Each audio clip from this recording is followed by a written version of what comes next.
বলছি বন্ধুরা, আপনাদের কিছু আমি বলতে চাই। আমার মনের কথা আপনাদের কাছে কিছু শেয়ার করতে চাই। তাহলে শুনুন আমার কথা। আপনারা আমার অনেক ভিডিওতে দেখেছেন আমার গলাতে এই দেখুন, এই একটা উদ্রাক্ষ আছে, একটা জালের কাঠি আছে, আর একটা মাদুলি ছিল। ঠিক আছে, ওর ভিতরে মনে করো আমার জান ছিল। তো মাদুলিটা কোথায় পড়ে গেছে, আর পড়ে যাওয়ার ফলে আমার কিছু সমস্যা এখন দেখা দিচ্ছে। এই যে দেখুন, আমি ধরে আছি। মাদুলিটা চলে যাওয়ার পরে কিছু সমস্যা আমাকে দেখা দিচ্ছে। আর মেন কথা হলো কি, এই যে তিনটে জিনিস আপনারা দেখছেন, এই উদ্রাক্ষ, এ জালের কাঠি, হ্যাঁ, এটা আমার একটা খুব, তার মানে কি আমার মৃত্যুর এই আছে, আমাকে রক্ষা কর্তা। এটা আমার মৃত্যুকে আসার আগে এরা রক্ষা করে। যে আমার যদি যমরাজ আমাকে নিতে আসে, তো এরা গিয়ে সেটাকে বাঁধি করে দেয়, বাঁধি দিয়ে ওদের আটকে দেয়। তার ভিতরে একটা পড়ে গেছে। কোথায় পড়ে গেছে খুঁজে পাই না।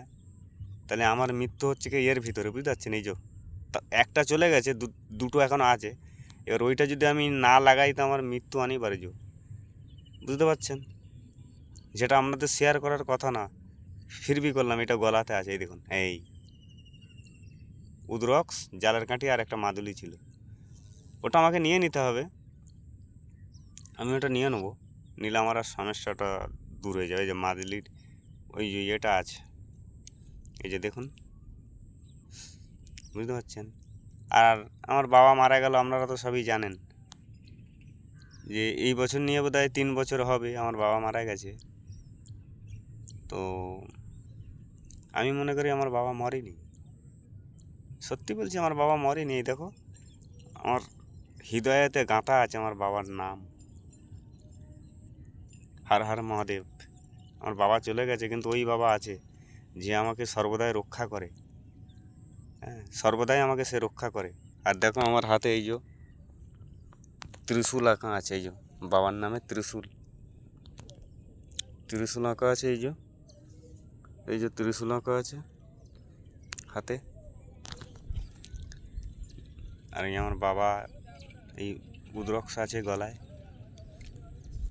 তা আশা করি আপনারা আমার কথাটা বুঝে গেছেন। যদি আপনাদের ভালো লেগে থাকে তো চ্যানেলটাকে আপনারা সাবস্ক্রাইবার করবেন, কমেন্টসে লিখবেন। নেক্সট ভিডিওতে আপনাদের সাথে দেখা হবে। আমার একটু শরীর খারাপ, যার জন্য কিছু ভিডিও করতে পারছি না। ঠিক আছে, তাও চেষ্টা করব আপনাদের জন্য